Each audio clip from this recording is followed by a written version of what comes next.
Olá, meu nome é Roberto Neves. Sou um biólogo criacionista brasileiro, escritor de 5 livros. Entre esses 5 livros, tem 2 livros de destaque, que são Biologia do Pecado e o livro Criação e Pecado. Esses livros demonstram como combater a teoria evolutiva de forma prática e eficiente, sem criar nenhuma incompatibilidade com aquilo que está escrito na Bíblia Sagrada, demonstrando que os argumentos sobre seleção natural e mutação, que sustentam toda a teoria evolutiva, também podem ser entendidos através do conceito bíblico do pecado original e da criação proposital. Desde que Charles Darwin escreveu o seu livro A Origem das Espécies em 1859 e se popularizou com esse nome em 1872, a humanidade se deparou com uma nova e forte visão baseada na descrença de se haver um Deus por trás das vidas. Podemos dividir a descrença ou o culto ao ateísmo em antes de Darwin e pós-Darwin. E toda essa descrença se apoia em apenas 2 fundamentos primordiais, chamados de seleção natural e variação. A variação também é vista atualmente como mutação biológica. Tanto a variação como a mutação são fatores verídicos, ou seja, são verdades, e não são possíveis de serem descartadas. Nenhuma verdade pode ser descartada, assim como nenhuma fonte de luz pode ser encoberta por trevas.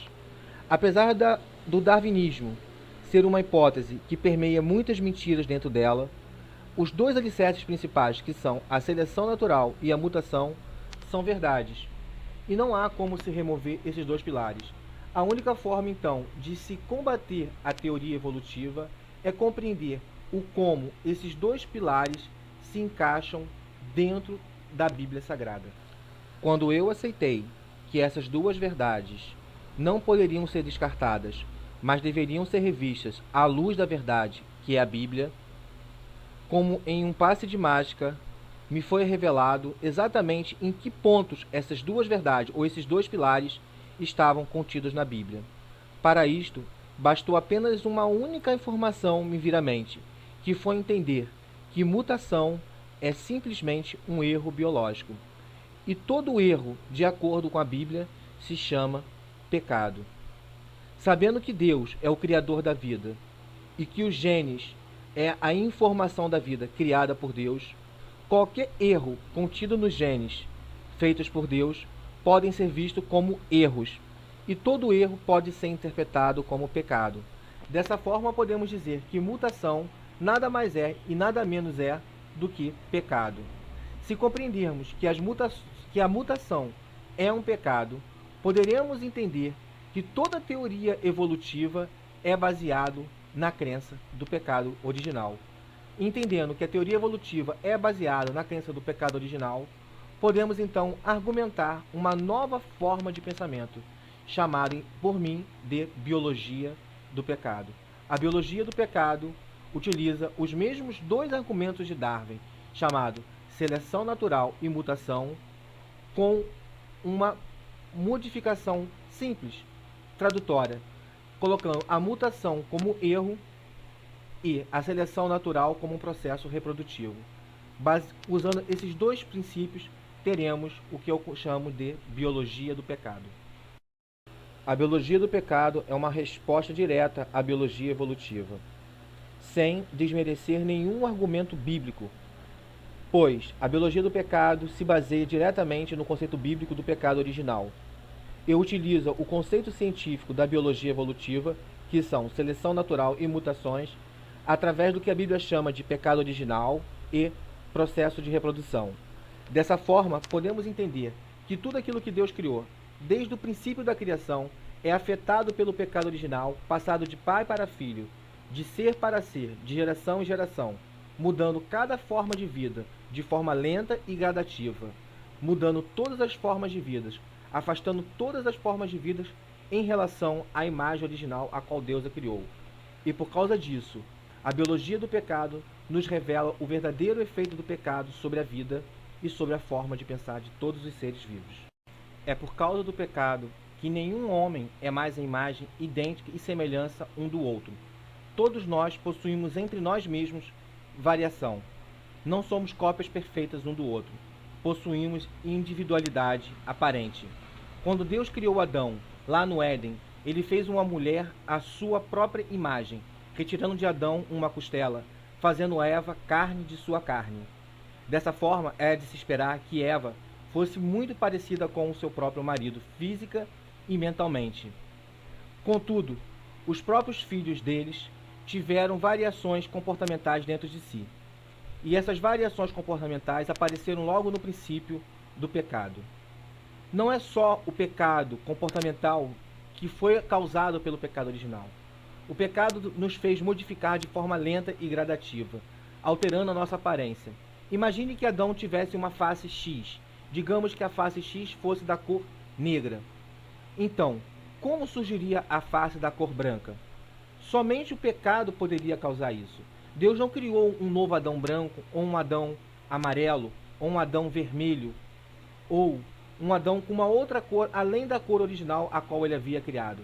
Deus criou o homem apenas de uma forma, e a forma original do homem foi alterada de forma lenta e gradativa, gerando novas formas e aparências humanas. Toda variabilidade que olhamos no rosto de uma outra pessoa, a qual não é a nossa própria imagem, podemos ter certeza que isso é fruto do pecado. É claro que não podemos saber qual é a imagem original, a imagem de Adão perfeita, mas sabemos que toda essa biodiversidade de aparências, toda essa grande variabilidade é fruto do pecado original. É por causa da variabilidade que há os conflitos étnicos e religiosos. É por causa da variabilidade que os males da humanidade se espalham. É por causa da variabilidade em que há o egoísmo entre homens e homens. Porque a variação faz com que sejamos seres individuais. E foi observando a variação dentro de uma mesma espécie, dentro de uma mesma raça, que Darwin observou que as espécies estavam mudando de forma gradativa. Dessa forma, Darwin entendeu que as raças eram promovidas por variações lentas e sucessivas, e essas variações lentas e sucessivas utilizavam um processo chamado de seleção natural para se estabelecerem em seu meio ambiente. Todas as formas de vida sofrem variação. Todas as formas de vida sofrem por causa do pecado original. Todas as formas de vida se modificam de forma egoísta. Por isso os evolucionistas falam que a evolução é um processo egoísta, é um processo individual. O que eles chamam de evolução nada mais é do que um pecado egoísta que se espalha de ser para ser, de espécie para espécie, mudando ela dentro de si mesma. É por causa disso que Deus tem um plano de redenção. É por causa disso que Deus tem uma imagem perfeita para restaurar todas as suas criaturas, pois todas as criaturas criadas por Deus estão se modificando, se tornando indiferentes uma em relação à outra, se tornando egoístas e perigosas para si mesmas. Veja abaixo como o pecado altera o código genético das pessoas. Para entender o que é a mutação, como acontece o erro e o porquê o pecado é tão perigoso a nível biológico.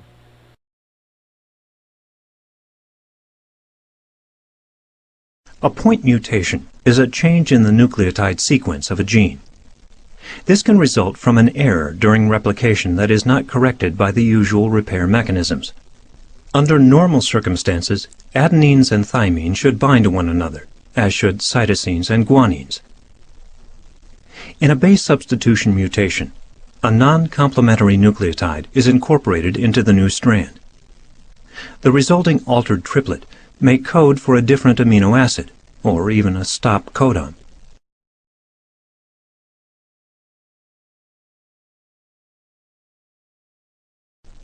Here we see 4 codons and their corresponding amino acids. A change within the second triplet results in a change in the amino acid. None of the other amino acids are affected. Insertions and deletions result in frame shift mutations. The insertion of an extra nucleotide not only affects the triplet it is part of, but all subsequent triplets, thus drastically altering the protein product.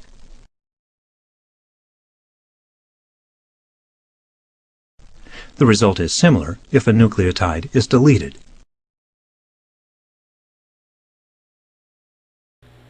Quando essas alterações ocorrem, podemos transmiti-las, por exemplo, através do processo conhecido como reprodução sexuada. Quando um homem negro e uma mulher branca se reproduzem, os códigos genéticos se misturam, fazendo um novo ser vivo por processos reprodutivos. Esses processos geram toda a biodiversidade que nós hoje conhecemos. E por isso, existem várias raças de seres humanos espalhados pela Terra, por causa exatamente das mutações. As mutações também geram doenças, deformidades e alterações genéticas muitas vezes graves ao seu portador.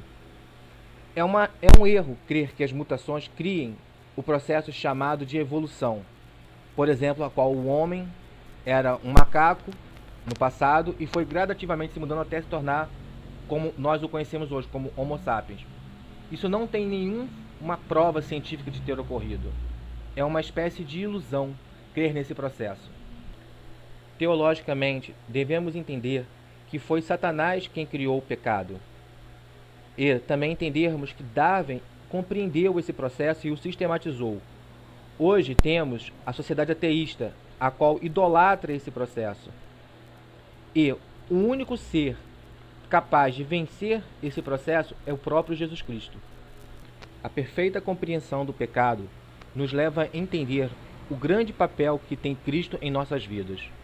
Pois é por causa do pecado que Deus teve que sacrificar o seu próprio Filho, o integrando aos homens em uma cruz, para que ele morresse e pagasse o preço do pecado, que é a morte. Essa é a grande importância de entendermos a biologia do pecado. Entendermos que o pecado não é uma maravilha a qual criou a vida, não é nada especial, nada bom e positivo. Devemos entender que o pecado é uma grande maldição que caiu sobre a terra e que apenas Jesus Cristo na cruz é capaz de vencê-lo e nos dar alguma esperança de uma vida melhor.